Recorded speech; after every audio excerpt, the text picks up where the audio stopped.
Commander Tahoe stood on the bridge of his flagship, the *Vexillor Glory*. His 4 arms rested on the command console as he stared at the blue planet displayed on the main screen. Earth looked so small, so vulnerable. Another easy conquest for the mighty Vexillor Confederation. "Status report," Tahoe ordered, his voice carrying the confidence of someone who had never known defeat. His second-in-command, Officer Quan, stepped forward with a data tablet. "Our fleet is in position, Commander.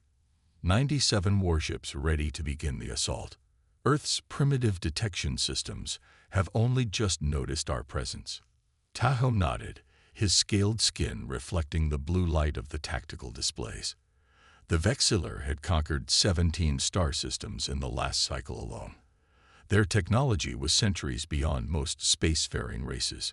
This Earth operation was meant to be a simple demonstration, barely worth the fuel spent reaching this backwater solar system. "Open communications," Tahoe ordered. "Let us inform them of their new status." The communications officer tapped several glowing symbols. "Channel open, Commander."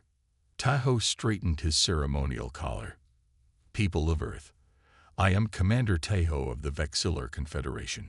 Your planet is now under our protection and control. Resistance is unnecessary and unwise. We require your immediate surrender." The bridge crew waited for the panicked replies that usually followed such announcements. Instead, a single calm voice responded. "The United Earth Government acknowledges your message, Commander Tahoe. We request a 72-hour consultation period before providing our formal response." Tahoe blinked his triple eyelids in surprise. This was not the reaction he had expected. "Consultation. There is nothing to discuss. Surrender now or face consequences." The human voice remained steady. "Commander, we simply request 3 Earth days to prepare our response. We are not currently offering resistance." Tahoe looked at his intelligence officer, who shrugged 4 shoulders. "Our scans confirm they have no significant orbital defenses, Commander. Perhaps they need time to convince their population to accept our rule without panic." Tahoe considered this. The Vexillor preferred smooth transitions of power. Desperate last stands made for messy conquests. "Very well," he finally said. "You have 72 Earth hours. Then we expect your complete surrender." As the communication ended, Tahoe turned to his crew. "Maintain battle readiness. I don't trust this delay." Deep within the asteroid belt between Mars and Jupiter, a massive chamber sealed for centuries was being opened. Emergency lights cast an eerie red glow over the faces of the engineers and technicians who worked with urgent precision. Chief Engineer Sunwoo wiped sweat from his forehead as he input codes into an ancient terminal. The door before him, 30 meters tall and made of metals no longer manufactured, slowly began to part. The sound of breaking seals echoed through the chamber. "How long has it been since anyone was inside?" asked Minji, his assistant. 273 years, Sunwoo replied. "Not since the end of the Unification Wars." The massive doors finally opened enough for them to enter. The team activated their lights and stepped into a cavernous dock. Their beams cut through the darkness, revealing the enormous shape suspended in the center. "There she is," Sunwoo whispered. Retribution. The battleship hung in the artificial gravity cradle, it tall, dark, and dormant. Even in this lifeless state, there was something terrifying about the vessel. Its lines were aggressive, predatory. This was a ship built for one purpose only: to destroy anything that threatened humanity's existence. "Begin removal of the preservation coatings," Sunwoo ordered. "We need to access the primary systems within 12 hours." Teams of technicians approached the massive ship on floating platforms. They began the careful process of removing the protective layers that had kept the ship's systems intact through the centuries. As the coating peeled away, warnings became visible on the hull. The same message repeated in dozens of Earth languages, in case of existential threat only. Minji ran her hand along the exposed metal. "I never thought we'd need to wake her up." "None of us did," Sunwoo replied. "That's why she was sealed away. The technology aboard this ship, It was deemed too dangerous to exist in peaceful times. On a secure channel, Director Junho of the Earth Defense Authority spoke with the president. The reactivation of Retribution has begun, Madam President. If all goes well, the ship will be operational before the Vexillor deadline expires. The president's face was grim on the screen. Is this truly our only option? The historical records of that ship's capabilities are disturbing. The Vexillor have already destroyed 3 of our outer colony moons as a demonstration, Junho replied. Their technology far exceeds our current defensive capabilities. Retribution is the only weapon we have that might give them pause. A weapon from our darkest time, the president said quietly, built during the wars that nearly destroyed us. Yes, but also the ship that finally ended those wars, Junho reminded her. Our ancestors were wise enough to keep it, just in case. They knew peace couldn't be guaranteed forever. As they continued their work on the battleship, Sun Wu discovered something unexpected beneath a panel near what appeared to be the bridge. A handwritten note, preserved for centuries by the protective coatings. To whoever reads this, he read aloud to Minji, I pray you never had to open these seals. If you're reading this, humanity must face extinction once more. The power contained within this vessel saved us once, but at terrible cost. Use it only to protect, never to conquer. And when the danger passes, seal it away again. Some technologies should remain dormant until needed. Captain Yun Ji-hoon, last commander of Retribution *. Minji looked up at the massive ship looming above them. Do you think it will be enough? Against an entire alien fleet? Sun Wu folded the note carefully and placed it in his pocket. The historical record suggests this single ship once defeated an armada of 300 vessels in less than 20 minutes. That's why our ancestors feared it. That's why they locked it away instead of building more. In orbit around Earth, Commander Taeho grew increasingly suspicious as the deadline approached. His intelligence ships reported unusual energy readings from the asteroid belt, but couldn't determine their source. Something is happening, he told his officers. These humans are planning something. Perhaps they're not as helpless as we thought. Little did he know that humanity's most terrible guardian was awakening from its long slumber, ready once more to defend its creators, no matter the cost. The ancient battleship's interior was a maze of dark corridors and massive chambers. Chief Engineer Jiwoo led her team through the main access tunnel toward the bridge. Their footsteps echoed against metal floors that hadn't felt human weight in centuries. It's cold, whispered one of the technicians. The environmental systems haven't fully activated yet, Jiwoo explained. The ship is still waking up. They reached the bridge entrance, a towering door of black metal with warning symbols etched into its surface. Jiwoo placed her palm against a scanner. Nothing happened. Power's still cycling through the main systems, she murmured. We'll have to open it manually. It took 4 people to turn the massive emergency crank. The door slowly swung open, revealing the command center of humanity's most feared weapon. The bridge was enormous, larger than the control rooms of modern warships. Stations for at least 30 crew members formed concentric circles around a central command platform. Everything was covered in a thin layer of preservation coating that gave the surfaces a dull, frosted appearance. Begin activation sequence, Jiwoo ordered. Hannah, start power circulation. Jinwoo, get life support online. Yoonji, prepare the primary computer core. As her team hurried to their assigned stations, Jiwoo approached the captain's platform. A single chair sat there, surrounded by holographic projectors and control interfaces. This was where she would need to insert the genetic key. General Do-hyun entered the bridge, his uniform crisp despite the hours of tension. He surveyed the room with a professional eye. Will it work? He asked quietly, coming to stand beside Jiwoo. After all this time, the preservation systems were designed to last 500 years, she replied. It's been less than 300. If our ancestors built it correctly, everything should function. Do-hyun's face remained grim. The president wanted me to ask one more time. Are we certain there's no diplomatic solution? Jiwoo turned to face him. That's not my area of expertise, General. I know, but you're about to awaken something our own ancestors feared enough to lock away. I need to be sure we've exhausted all other options.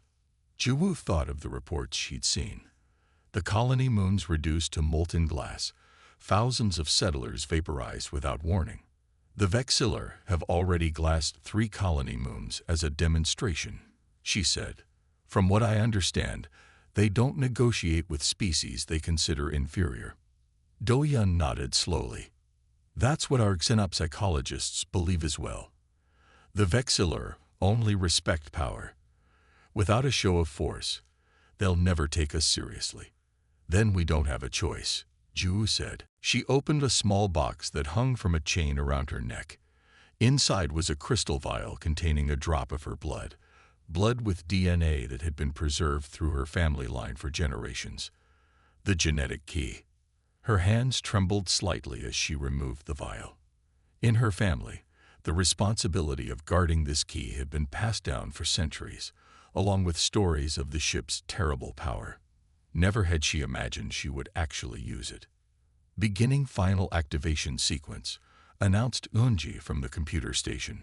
Primary systems are online. Power at 40% and rising. Jiwoo stepped onto the command platform. A small receptacle emerged from the console, a simple hole just large enough for the vial. The ship requires confirmation of genetic authority, she explained to Do-Yun. One of several failsafes to prevent unauthorized activation. With a deep breath, Jiwoo inserted the genetic key into the console. For a moment, nothing happened. Then the vial glowed blue as a scanner read the DNA sample. The light spread through circuits beneath the surface of the console, flowing outward across the bridge like veins, filling with luminescent blood. The ship shuddered. Systems dormant for centuries hummed to life. Dust floated down from overhead panels as ventilation systems began to cycle air. The preservation coating on surfaces began to dissolve, revealing the true appearance of the controls beneath, sleek black and chrome interfaces with pulsing indicator lights. Power at 60%, reported Jinwoo. Environmental systems online. Weapons systems initializing. Then, from everywhere and nowhere, a voice spoke. It was feminine, calm, and carried an authority that seemed to vibrate in the air itself. Genetic authentication accepted. Warship * retribution * activating. Athena artificial intelligence online. Holographic displays sprang to life around the bridge, showing the ship's status, the surrounding space, and Earth in the distance. The main view screen cleared, revealing the asteroid field that had hidden the vessel for centuries. Hello, HFY, Jiwoo said, her voice steady despite her racing heart. Hello, Engineer Jiwoo Kim, genetic descendant of Captain Hannah Kim, my last commander, replied the AI. I detect that 273 years, 4 months, and 17 days have passed since my deactivation. I assume an existential threat to humanity has emerged.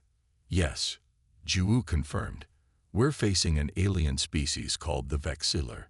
They've positioned a fleet to attack Earth. Threat assessment protocol initiated. Analyzing current conflict parameters, HFY responded.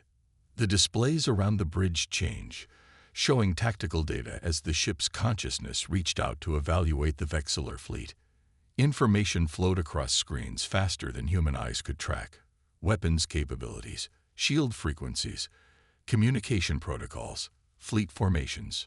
The ship is scanning everything, Eunji said in awe. Not just their position, but their technology, their tactical patterns, their weaknesses. HFY was built to be a complete strategic system, Jiwoo explained. Not just a weapon, but a warfare intelligence. Meanwhile, aboard the Vexillor Glory *, Commander Taeho paced the bridge. The 72-hour deadline would expire in less than 2 hours. Still no response from the humans. He asked his communications officer. None, Commander. They've maintained total silence since requesting the consultation period. Taeho growled in frustration. Prepare the ships for the first strike. We'll target their major population centers. Once they see their cities burning, they'll surrender quickly enough." "Commander," interrupted his sensor officer, "I'm detecting unusual energy readings from the asteroid belt." "What kind of energy?" "Unknown. It doesn't match any signature in our database. It's increasing rapidly." Tahoe frowned. "Put it on screen." The main display showed the asteroid field, seemingly normal. But the sensor overlay revealed a growing energy signature hidden among the rocks. "Is it a weapon?"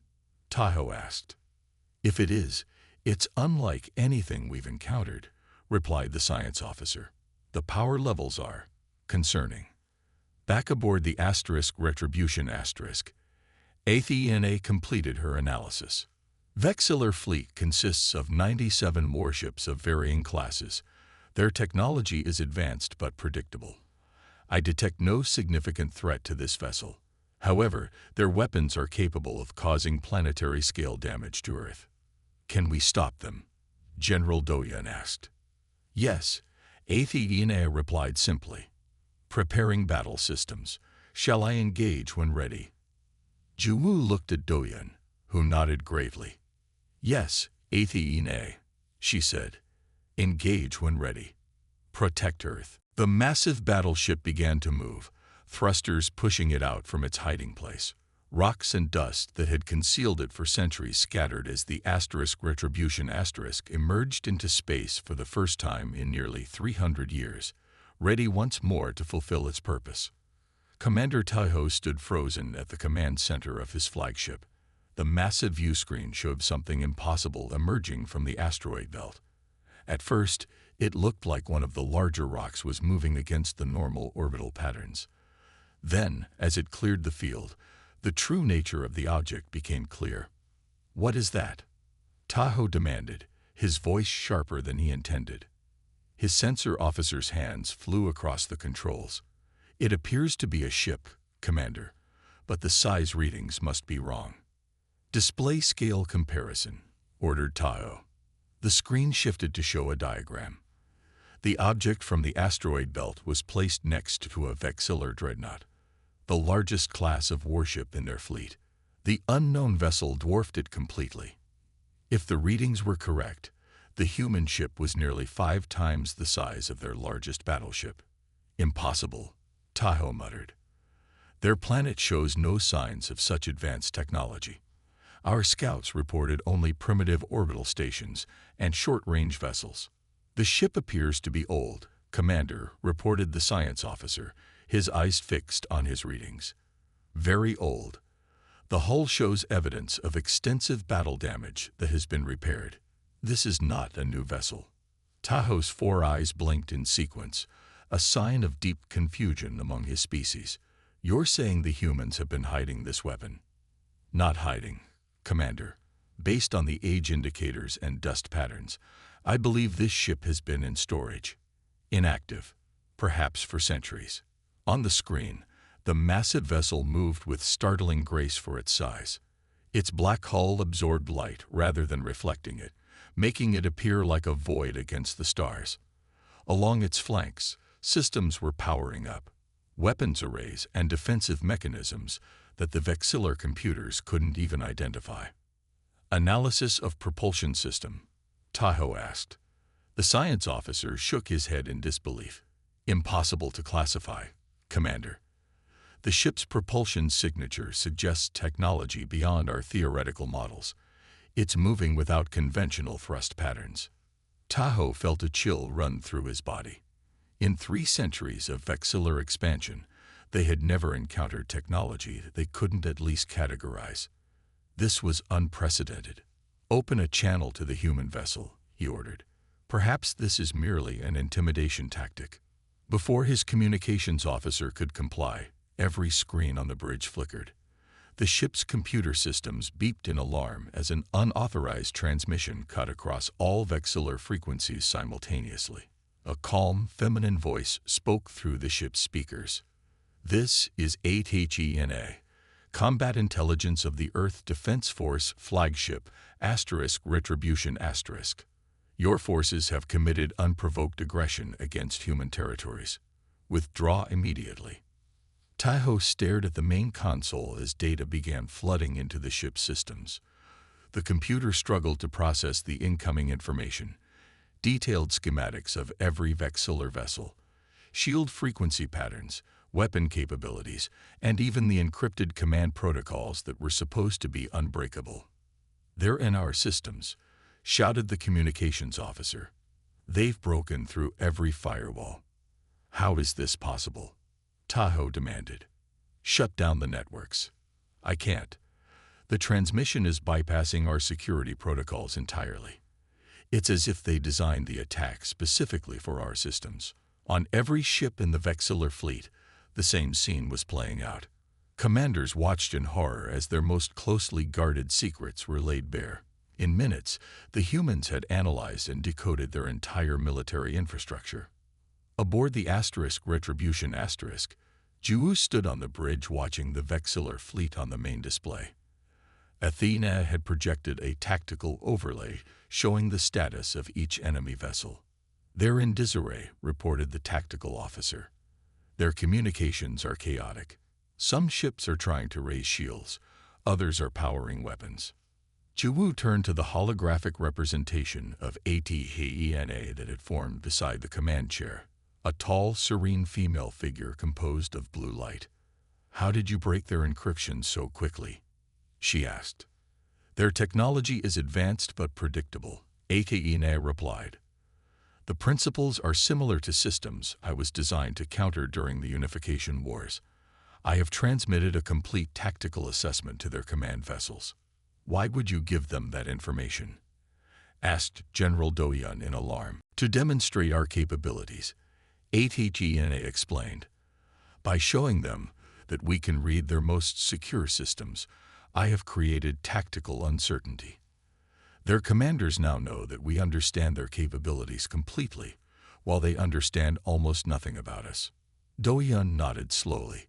"Psychological warfare." "Correct. The most efficient victory is the one achieved without firing a single weapon." On the Vexillor Glory Tahoe was attempting to regain control of the situation. He had ordered emergency communications protocols to be activated, physical connections between ships that couldn't be intercepted electronically. "Formation status," he demanded. "Ships are maintaining position, Commander, but we've lost coordination capability. Each vessel is operating on isolated systems now." Tahoe studied the human ship on the view screen. Despite its enormous size, it made no aggressive moves. It simply hung in space, a silent threat. If they wanted to attack, they could have done so already, he reasoned aloud. This display of technical superiority must be a bluff. His weapons officer looked uncertain. "Commander, the data they sent includes detailed breakdowns of our weapons capabilities, shield vulnerabilities, and even engine stress points. They know exactly how to destroy each of our ships most efficiently." "All the more reason to strike first," Tahoe declared. "If we allow this moment of surprise to pass, we may not get another opportunity. Prepare all forward batteries. Target their propulsion systems." As the Vexillor ships began to shift into attack formation, the human vessel remained motionless.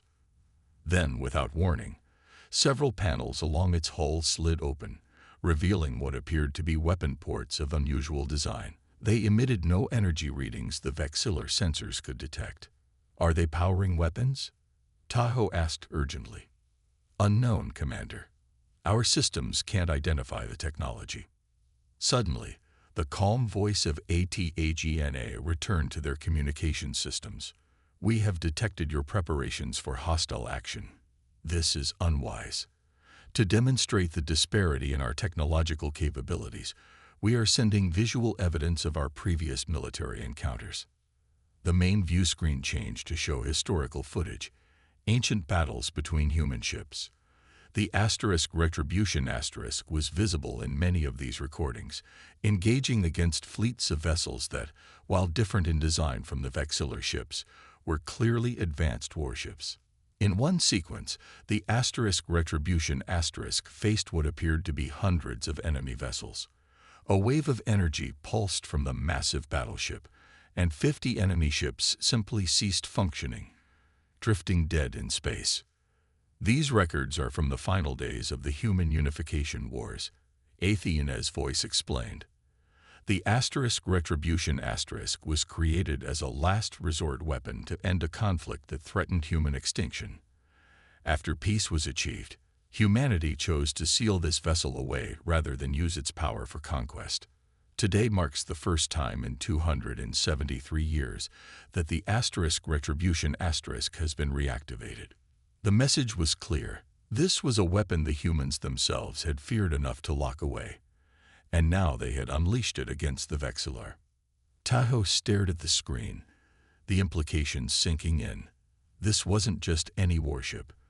This was a doomsday weapon, created by a species during their most desperate hour, then voluntarily abandoned when peace was achieved. "Commander," his first officer said quietly, "I believe we should reconsider our approach." Tahoe looked around at his bridge crew. For the first time in his military career, he saw genuine fear in their eyes. The Vexillor had always been the technological superiors in every conflict. Now, suddenly, they were outmatched in ways they couldn't even comprehend. The massive human battleship hung silently against the stars, waiting for their decision. Commander Tahoe stood tall on his bridge, his four arms clasped behind his back. This was not the first time the Vexillor had faced unexpected resistance.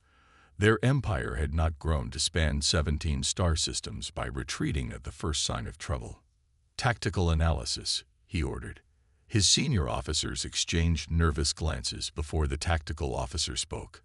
"The human vessel possesses unknown technology, Commander. Our sensors cannot classify most of its systems." "It is one ship," Tahoe said firmly.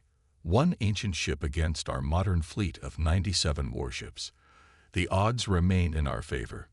His first officer, Sub-Commander Jian, stepped closer and lowered his voice. "Commander, perhaps caution would be wise. The data breach alone demonstrates technological capabilities beyond our own." Tahoe felt anger rising in his chest. The Vexillor were the dominant force in this sector of the galaxy. The thought of being outmatched by a primitive species was unacceptable. "They seek to frighten us with their historical footage and system intrusions," Tahoe declared loudly enough for the entire bridge crew to hear. "But a single ship, no matter how advanced, cannot stand against our armada." He turned to his communications officer. "Send orders to all vessels. Move to attack formation Delta. Target all weapons on the human vessel." The order was transmitted.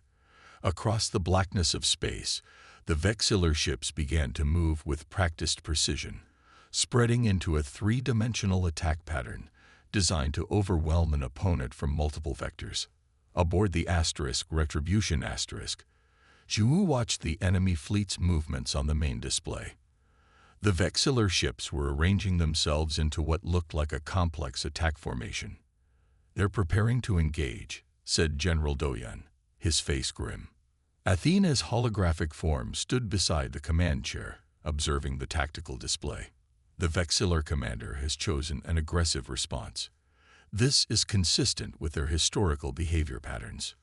"Can we evade their attack?" Zhu asked. "Evasion is unnecessary," Athena replied. "Their weapons cannot penetrate our defensive systems." Doyan frowned. "You sound very certain." "I am certain. Their most advanced weapons utilize graviton-based technology. Our shields were designed to withstand far more sophisticated attacks." Zhu looked at the tactical display. The Vexillor ships had completed their formation, a deadly-looking arrangement that surrounded the asterisk retribution asterisk from all sides. "What are our options?" she asked. "We could destroy their fleet," Athena stated simply. "However, that would result in approximately 47,000 Vexillor casualties. A non-lethal demonstration would be more consistent with your stated objective of forcing a diplomatic solution." Zhu nodded. "A demonstration, then. Something that shows our capabilities without unnecessary deaths." I recommend the entropy field generator, HFY suggested. A controlled pulse at minimal power would temporarily disable their ships without harming the crews. Do it, General Do-hyun ordered. On the main view screen, the Vexillor ships began to glow as they charged their weapons. Energy readings spiked across the tactical display. They are preparing to fire, reported the sensor officer. Impact in 15 seconds.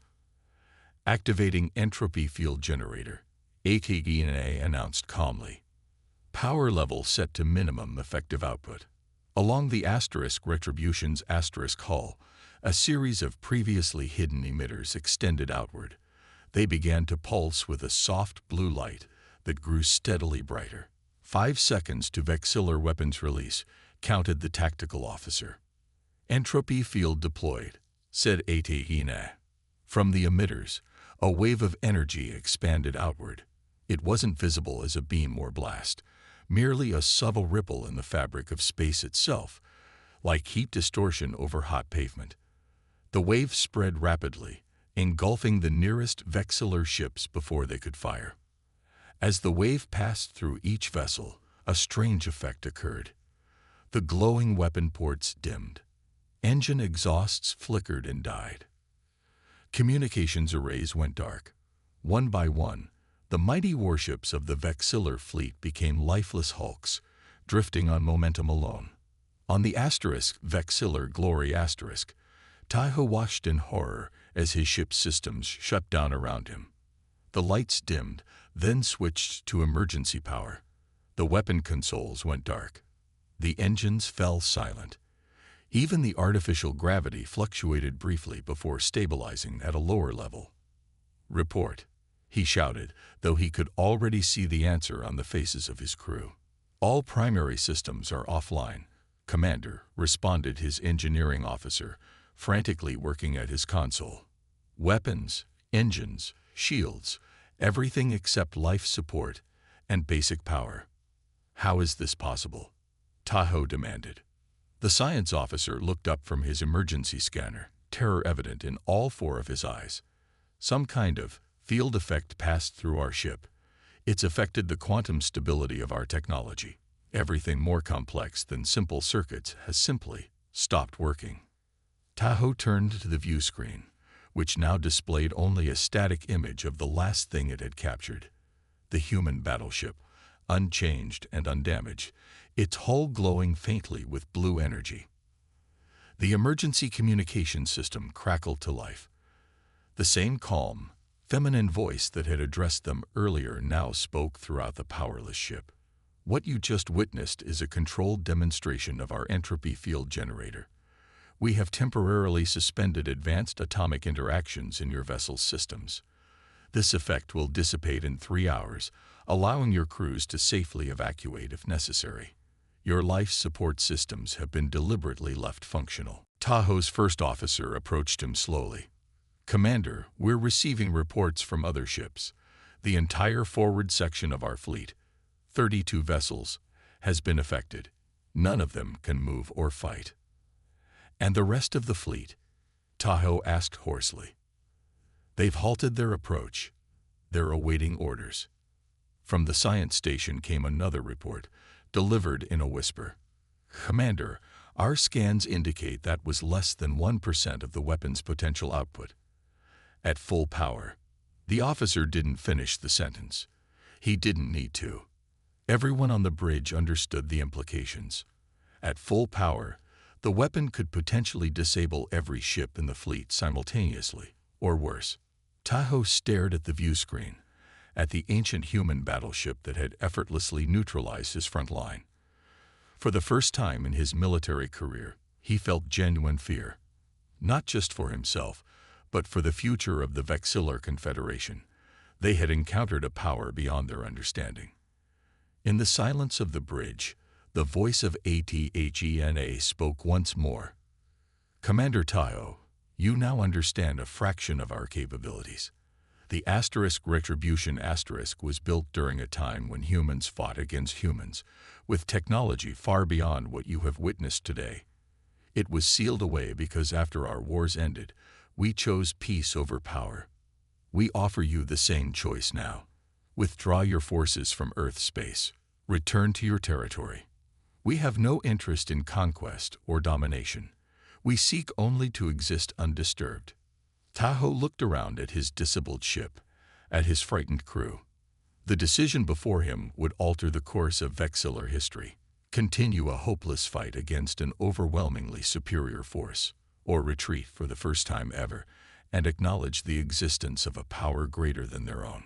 As he weighed these options, the retribution hung motionless against the stars, a dark reminder of a simple truth.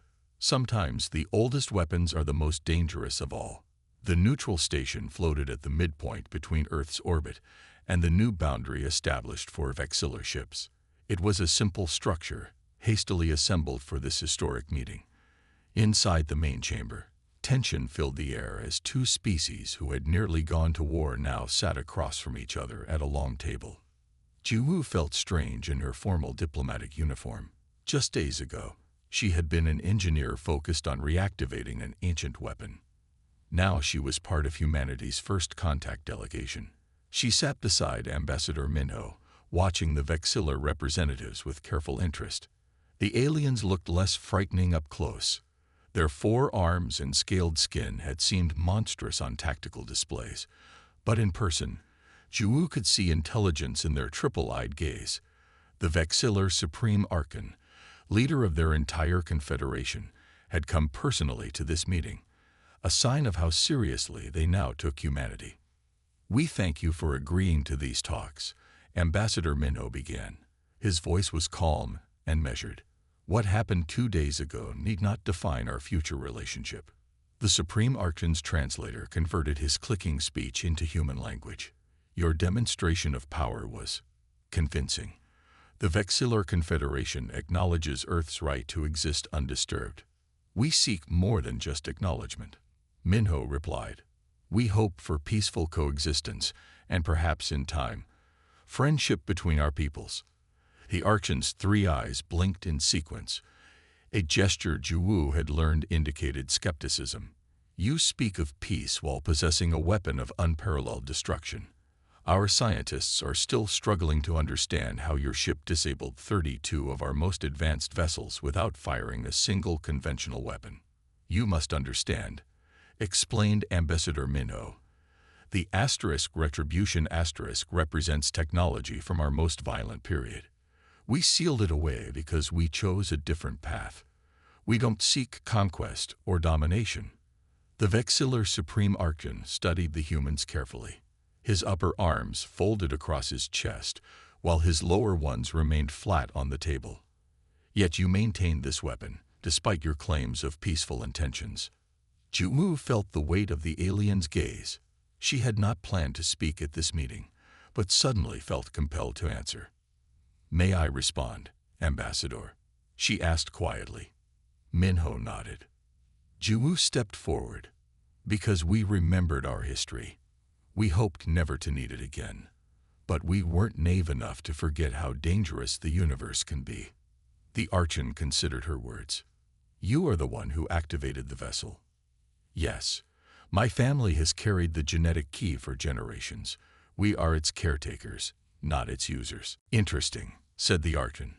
"Your species developed the capacity to destroy worlds, then chose not to use it. This is unusual in our experience."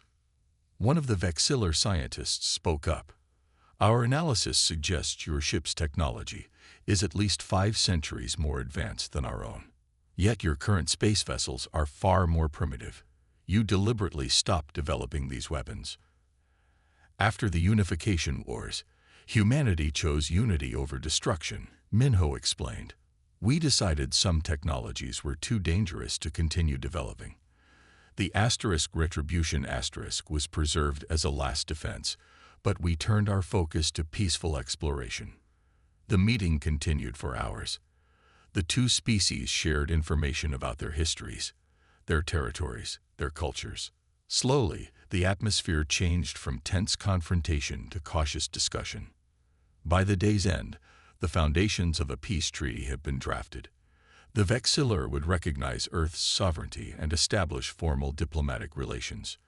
Trade routes would be negotiated. Knowledge would be exchanged, though notably, the Vexillor did not ask for details about the Asterisk Retribution's Asterisk technology, and the humans did not offer it. 3 days later, Ju stood in the asteroid dock, where the Asterisk Retribution Asterisk had rested for centuries. The massive ship was being prepared for its return to hibernation. Technicians applied fresh preservation coating to its hull. New security systems were being installed around the dock. "You're putting it back to sleep?" asked General Doyun, who had come to witness the process. "That was always the plan," Ju replied. The Asterisk Retribution Asterisk was never meant to be used except in our most desperate hour. That hour has passed. "For now," Doyun said. "But what about the next threat? The Vexillor won't be the last aggressive species we encounter." Ju watched as workers sealed an access panel on the great ship's hull. "That's why we're not destroying it, just returning it to its watch." Athena's voice spoke from a nearby console. "Preservation systems are at optimal levels. All systems are prepared for extended dormancy." "Thank you, Akine," Ju said. "Begin shutdown sequence." "Acknowledged. It has been an honor to serve humanity once more." The AI's voice carried a note of what almost sounded like satisfaction. "I will watch over Earth's children until I am needed again." The lights along the ship's hull dimmed one by one. The soft hum of its systems gradually faded to silence. Soon, the Asterisk Retribution Asterisk would again be a dark, dormant guardian, waiting patiently through the years. News of the Earth-Vexillor Treaty spread quickly through the galaxy. The revelation that humans had voluntarily restrained their military technology, rather than expanding an empire, sent shockwaves through interstellar society. Species that had never paid attention to Earth suddenly sought diplomatic relations. 6 months later, Ju attended a reception at Earth's new embassy on the Vexillor homeworld. Commander Teho was there, now serving as a military liaison between their peoples. "Your ship has become something of a legend among our fleet," he told her. "Many still have nightmares about that day." The Asterisk Retribution Asterisk was built to end wars, not start them, Ju replied. "We're fortunate it only needed to demonstrate its power, not fully use it." Tahoe's 3 eyes studied her curiously. "In our history, any species with such an advantage would have used it to conquer. Your restraint is educational for us." As years passed, human colonies spread further into space. They encountered new civilizations, established trade routes, and shared knowledge. Earth became known not for the terrible weapon it possessed, but for its art, science, and philosophy. Yet throughout the galaxy, stories persisted about the ancient human battleship, a sentinel of a war-torn past that had ended a conflict before it truly began. In the centuries that followed, the mere mention of awakening the Asterisk Retribution Asterisk would be enough to bring potential aggressors to the negotiating table. Juwu's granddaughter eventually inherited the genetic key, along with the responsibility it represented. She would never need to use it, nor would her children or their children after them. But each generation of caretakers understood their duty: to remember the past while hoping for a peaceful future. Human civilization continued its expansion among the stars, carrying with them both the promise of friendship and the silent reminder of what waited, sleeping, should that friendship be betrayed. An ancient guardian, dreaming in its asteroid cradle, ready to rise again if needed.